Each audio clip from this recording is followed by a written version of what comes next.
Under my tutelage, you will grow from boys into men, from men into gladiators, and from gladiators into Swansons. Behold, the Swanson Pyramid of Greatness. Super Flag Bros. Super. Division 6 Podcast. It's a perfectly calibrated recipe for maximum personal achievement. Categories include capitalism, God's way of determining who is smart and who is poor. These Delaries. Crying, acceptable at funerals and the Grand Canyon. Rage, poise, property rights, fish, for sport only, not for meat. Fish meat is practically a vegetable. And Peas Delaries. Haircuts. There are 3 acceptable haircuts. High and tight, crew cut, buzz cut. Are the scissors broken in your house, son? Welcome to Super Flag Bros, where the brothers aren't here, but we are somewhat of brothers over here. This triad of people here who are on air in lovely Sportsera Cage. If you're not in the cage, that means you're nowhere near here.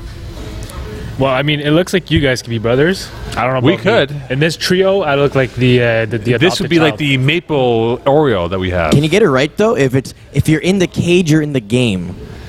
If you're not in the game, that means you're not in the cage. And you're not here. GM Clarethris replacing Peas. Yep. Eagle still in his role. Vince Ardone, who knows nothing of FPF, in his role. Well, nothing of FPF, nothing of Div E at least. I'm the one who's replacing Peasy or DZ. Anyway, let's dive into it now. Let's go into Division E playoffs here. Of course, we have our matchups, and let's dive into the first game. We have Blood Machines against Been There, Done That. Machines winning 39-19. Seal Levine had 6 TDs, 1 INT. Seabass Tardif had 3 TDs, 3 INTs, and Patrice Lindor had 2 TDs. Who is the right quarterback for the Blood Machines? Because they've gone through 3 quarterbacks this year, GM. I think right now, especially in this matchup, Seal Leving was the one who came out with the win on top right now. They've been playing musical chairs amongst the roster here. However, I would still go with this. At the same time, it doesn't matter who you have behind center. Like, I've score kept a couple Blood Machines games. Mm-hmm. Receivers still have to catch the ball and make those plays in order to actually come up with it here. Like, this week's game where they faced off against... and I just lost my train of thought. That's okay. I mean, when you look at the situation at hand, though, for Blood Machines, I think what they've gone through with the quarterback position, the guys set themselves up with one, which I think they have up till now. But I think the key, though, is that for Been There, Done That, their defense. How underrated is their defense? They have pilfered 20 passes this year during the regular season. Could they definitely step up to the plate and win this game this weekend?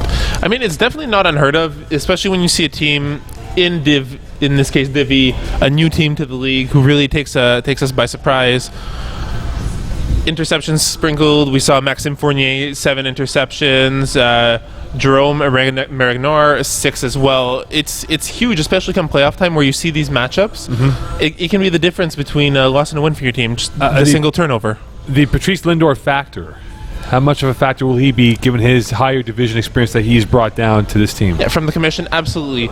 At the same time, watching him getting a little bit upset at his guys on the field, upset that they couldn't corral the win in the flight against the flight of the Concords game. He's key, but the other players do need to step up as well. He's a motivator. He'll make those plays when the time counts, but the other players still need to contribute as well. Nard one. After a quick search here on the internet, it looks like Blood Machine, even having a 6-4 record, has a plus minus of 107. That's impressive. That means that there's some really good defensive ball going on here. I don't know if Kenzie's got 8 sacks on his season and 8 PDs. It's always helpful for a defense. He's a big physical rusher as well. Yeah? Like, he comes in able to break down the quarterback, big wingspan. Done that. Nice jerseys. Speaking of nice uniforms, Smash Bros against #Baton. Smash Bros winning 24-6. Jonah Cohen had 4 TDs. Maybe the future of your Incredibles. Who knows? 119. Mr. MK Jocelyn had 1 TD, 2 INTs, and Vincent Bastrash 3 TDs. How lethal is this Bros offense? I've seen them play a couple of times. They are fantastic. They can put up points with the best of them, whether they're down or ahead. They are an awesome offense, GM. They are very, very strong. I mean, three touchdowns for Vincent Bastrash. Former Vandy Cheetah basketball player. And you know already that with the talent that he has, there's already teams in the upper divisions looking at him, trying to see where he would be able to fit in the situation. Even Pease has talked about, like, hey, this is someone to look at. So it's huge. These are some really impressive stats for Jonah Cohen. I don't know about being the future of the Incredibles, because our future looks pretty good Right. as of right now. But those are really impressive stats. I mean, a 129 QB rating at the end of the 10 games. I got to tip my hat off to him. You look at hashtag Baton. Like, they're playing a very dangerous offense. How do they approach their game plan for this big battle against Smash Bros. GM? They've got to hold on to the ball right now. With Loic Savoie-Seguin, he really just needs to pick his battles, slow down the game on offense, and use his previous experience on teams, French Toast Mafia, Chili Con Carne, the other ice cream team name that they had with the funny colors. He needs to use his experience within the league to really propel them forward, despite being the lower seed here. Paul Stantish and Vincent Bastrash combined for 950 yards this year. What type of defense would you throw out? Would you have Andrescu and Gerson Previon line up against them, or having them all over the field and go with what they go with? With the amount of experience they have, the field awareness, Santash and Bastrash are going to beat them man-to-man. There's no doubt. They have the athleticism. They need to rely on their expertise and just play back, respect their zones, and just cover the whole field rather than trying to key in on those two receivers. Where do they line up on offense? Well, Bastrash is an inside guy. Are they both inside guys? They flex out. It depends on the formation. move around? Yeah, they move around here. So what do you do if you're... It gets more in that? complicated, eh? I mean, yeah, if they're going to be moving around, I might have them both tagged up in man and then roll some coverages around them. If Right. those are the only two threats, I mean, if you have two guys who can keep up, lock them up and then roll a coverage around them. But make sure that your guys that are in coverage are very aware of their box they have to respect. Smoking Axolots against Redmond. Axolots won 39-24. Mr. Rossi had 5 TDs and 1 INT. That's Jason Rossi. John Papadimitriou. Is that my proper pronunciation of the Greek Yeah. name? 2 TDs, 2 INTs. Axolots have won 5 out of the last 6. Are they the most dangerous team in this Div E playoff bracket? Winning 5 of the last 6 is very, very good. I don't know if I would put them at the most dangerous team in the playoffs, considering the 1 and 2 seeds. They're not quite there yet. In my opinion. Confidence is a killer, though. Rolling into the playoffs with that, riding on a carpet of confidence, I mean, that gives you an extra boost. If you start off that first game in a playoff with a high, like if you do well for the first half, let's say, you can ride that all the way to the finals in the playoffs. It definitely helps as well. Jay Rossi, like, playing in Div D as well. Right. Kind of struggling a little bit there, but he has that comparison, and then going up against the DBs in Div E is a little bit of a welcome breeze for him. Okay, for the Redmond, though, is it a balanced offense or lack of an explosive play? You look at their stats across the board for the Redmond this season. I mean, they didn't really have much of a field stretcher for that matter here. So what is it for them? Is it balanced offense or lack of a big-time player to really help out? You do need a big-time player. They have Zach Zwern, very strong, very aware football player. I don't know if it's enough to propel them forward, but it's a start. So, I mean, if it works, whatever works. If all you got is short game, but you can't be stopped, I mean, it works. You can get lucky here and there. Right. Yeah, 2.5 dance, maybe. That's a Division C team.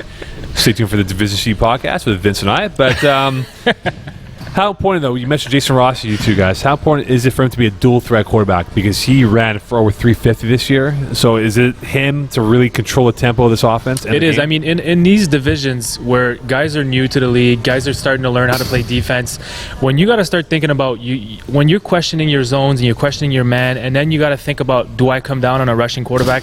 Do I attack this? Am I leaving my guy open? Do I jump the route or not? You're starting to think too much on defense. I mean, it gives the quarterback more confidence to be able to do as he wish when he starts rolling around. It makes it a lot easier to play. Angelo Morata had 10 sacks. 9. I had 10.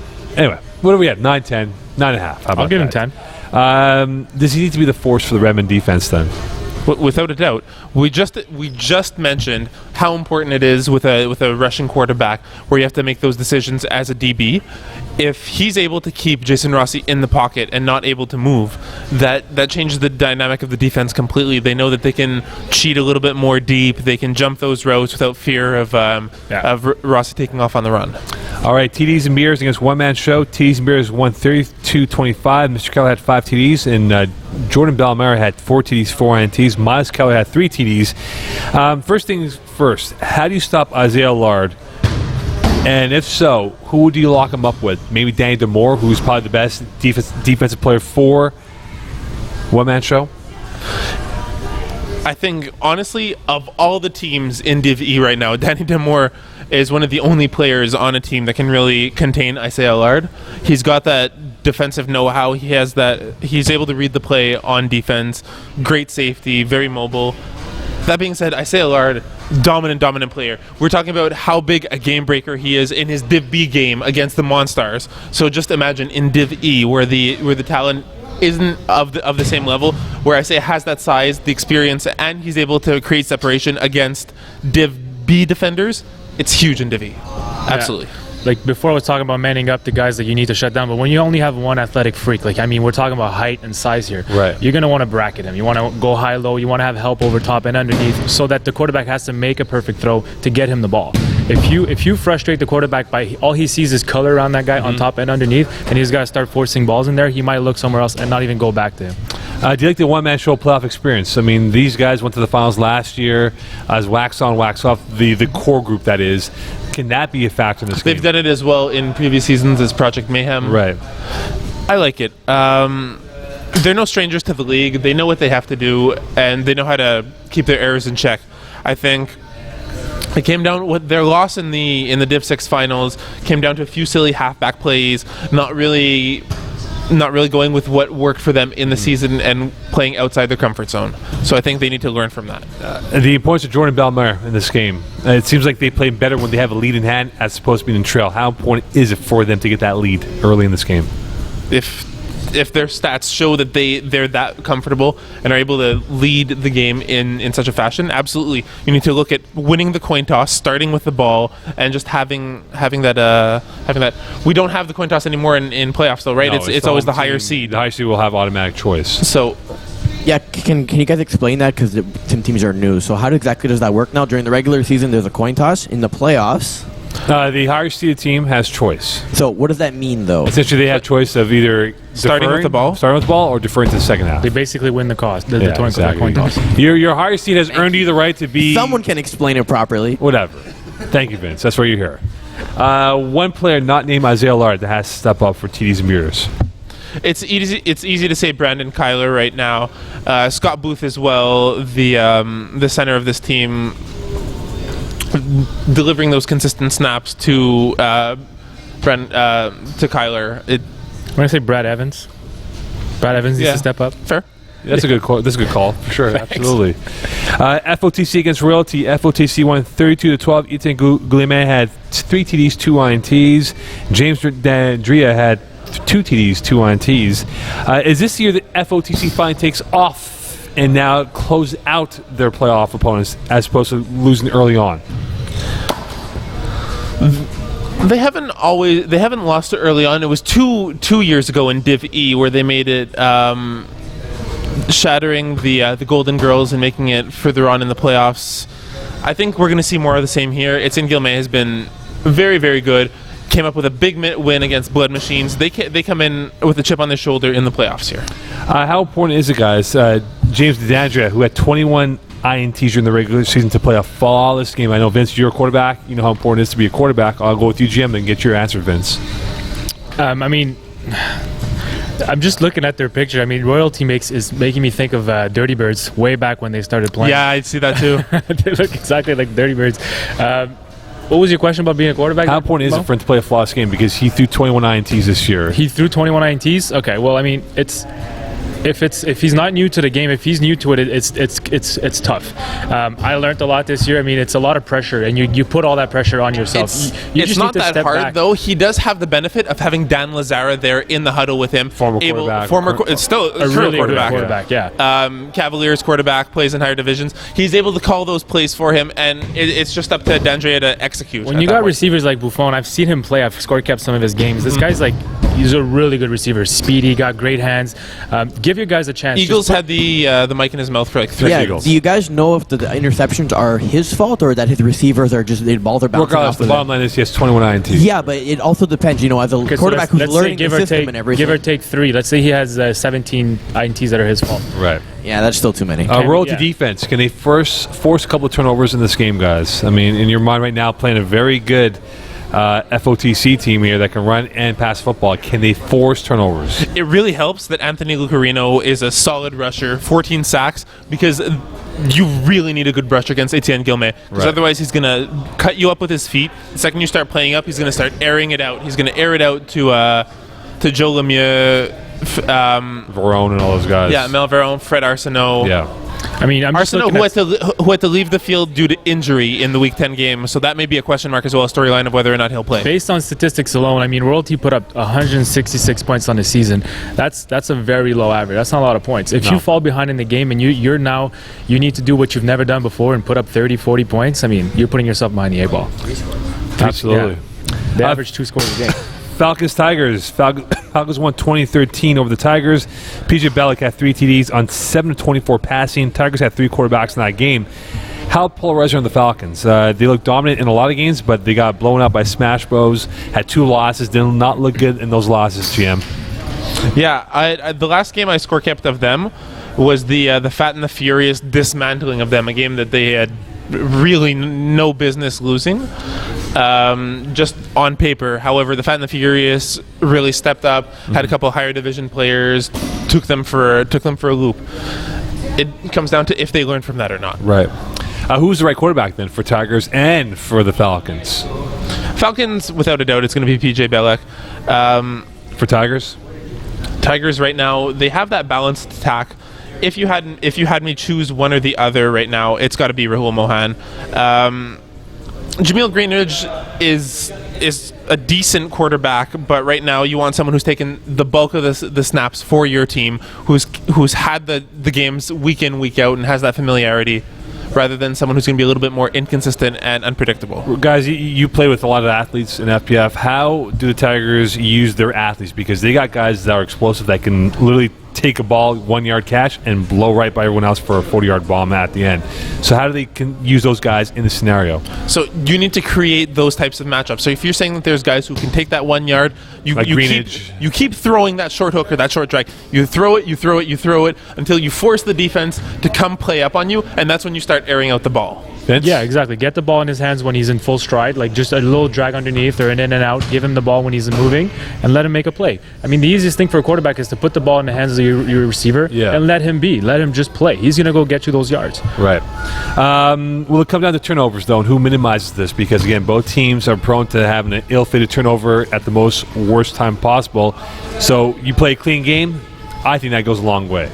Yes or no? I agree. Again, I'm just basing myself on stats. They both have a plus minus that's around the same thing, points for, points against. But one team's been able to close out a lot more wins than the other, and that's a difference maker. If that one turnover creates a win for the Falcons again, and that it is what it is. Yeah, considering neither Falcons player has a quarterback rating over 77. We have one with 12 INTs, 12 TDs, 10 INTs. PJ Bellick, and Dylan Garber with 17 TDs, 10 INTs. They've managed to be the 1 seed with subpar numbers, and you see it in the Falcons when they start giving up the game early on. It's a write-off. They tend to slump and get down on themselves. Just offensively, I mean, you got one receiver with 498 yards in Garfinkel with 11 touchdowns, and nobody else is close by. Right. Nobody is close by. So you put your athlete on his athlete, and then make him play. That's it. Los Guapos, Jean-Guy. Guapos won 24-21. Terrence Dobson, who's out, 3 TDs, 1 INT. Emily Lamy had 3 TDs, 1 INT.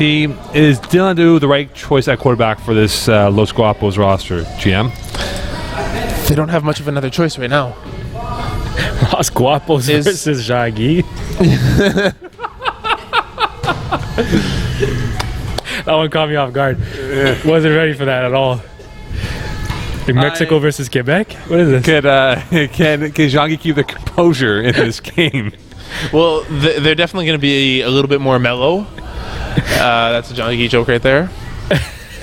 but Why don't they have a team picture? I want to see them. they wear black t-shirts with green numbers. They're about the green. Okay, all right. How much will they miss Terrence Thompson, though, Los Guapos? Game-breaking athlete, solid two-way player, and Handsome. a player who has championship experience and knows how to play the game. It's absolutely paramount. Thankfully, you have someone in Dao who is familiar with the game, Right. who is able to step up here at a given time. How important is Simon Laporte, the rusher, who had 19 sacks in this game for the Jean-Guy team? It's the difference between giving the quarterback those extra 2 or 3 seconds to complete the play, especially if Dao able to make plays with his feet, buy time. It's going to be absolutely paramount. Could this be the biggest blowout out of the games that we have listed so far? Yeah, I'm tempted to agree. All right. For who? Los Guapos. For Los Guapos. Oh yeah, Jean-Guy, no good.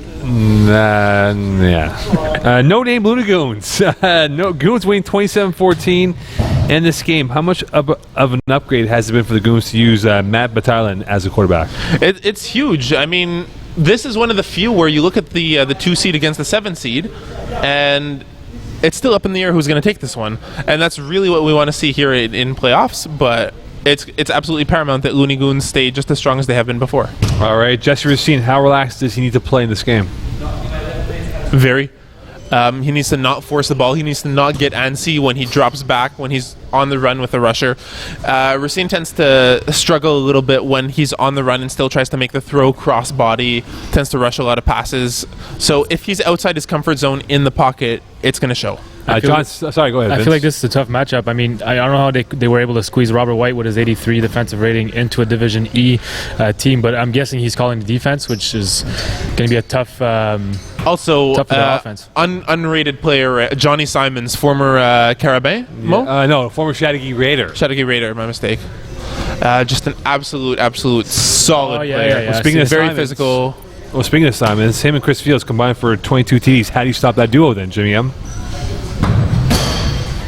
You need to slow down the pace of the game. Right. Bring it to an absolute crawl. Keep him off the field. GM, is that what you want to do? Keep him off the field. Maybe. Can the Goons put up 30 points? Only once they did that during the season. Can they afford to make this into a shootout, though? If they do, they're going to need to rely on the upper experience, the upper division experience. Matt De Silva, Mike Zanobi, 2 solid players for grip and rip. Lots of speed there. Well, really Zanobi's exploit out, those is he not? matchups. It's Who knows, right? it's that big question mark. All right, picks of the week here. No names or awards. Here we go. Awards. Oh. So we have the awards. Here we go. So GM. we will be announcing the Players of the Year award. I'm just going to scroll down to Division E. Probably the only reason why Vince- people are listening right now. I know. Vince's insights. Let's go with it. As always, we always start with Quarterback of the Year. Right now, the standout Quarterback of the Year. We're ready. Jonah Cohen. 1,813 yards, 51 TDs, 2 INTs, 63.5 completion percentage, 129 quarterback rating. Absolutely dominant. Yeah. You look at it was a closer race, but it's just a standout player right now. Receiver of the Year, you always know that it tends to be players who really flourish within a team dynamic. In this case, we mentioned him here before, Paul Santash, 57 receptions, 883 yards, 18 touchdowns, absolutely massive. All right. And Defensive Player of the Year, also someone we've alluded to right now, has the ability to change games. He's going to be very, very important in this matchup. We mentioned his name before as well. Simon Laporte of Jean-Guy, 19 sacks, 4 passes defended. Huge. All right. And two-way of the year. Two-way of the year, also another playoff contender, has that experience. Vince mentioned his name before, that he's just absolutely dominant in his team. Jonathan Garfinkel, 45 receptions, 498 yards, 11 touchdowns, 35 tackles, 10 INTs, 5 PDs, 2 touchdowns. Everywhere on the field. That's what you want from your two-way player. Congratulations to Congrats to everybody. those guys. Yeah. Woo! All right. Okay. Now we go to picks. Picks. No name Looney Goons. Who do you have? Yeah. Woo. I'm going to go with no names on this one because of the fact that Zanobi is out. Los Guapos, Jean-Guy. Los Guapos. I'm going Jean-Guy. Falcons, Tigers. We know what you think. Falcons, Tigers. I'm going to go with Tigers on this one. Tigers for the upset. Okay. FOTC royalty. FOTC. TDs and beer against One Man Show. TDs and beer. Smoking Oxalots against Redmen. Smoking Axolots. Smash Bros against hashtag Baton. Smash Bros. And finally, Blood Machines against Been There, Done That. Been there, done that. I was tempted to say been there, done that for the upset, but as inconsistent as Blood Machines are, they're still going to take this one. All right, so there you go. I saw Been There, Done That on the first week of the season when they were a complete mess. They didn't come with jerseys. They didn't know they had to put a roster in. They barely knew the rules. Guys that had pockets across the field. And I've seen major improvement. So I'm going with Been There, Done That. And that's my pick of the week. Fair enough. And on behalf of GM, Vince's great insights, Eagle, and yours truly, Where's PZ? Hawaii? Where's Hawaii, Yeah. with Dave Del Rocca. We'll see you next week for another Flag Bros. Super Flag Bros? Flag Bros indeed. Stay tuned for more Flag Bro talk in 2 weeks' time and next week as well. Good night, Hawaii.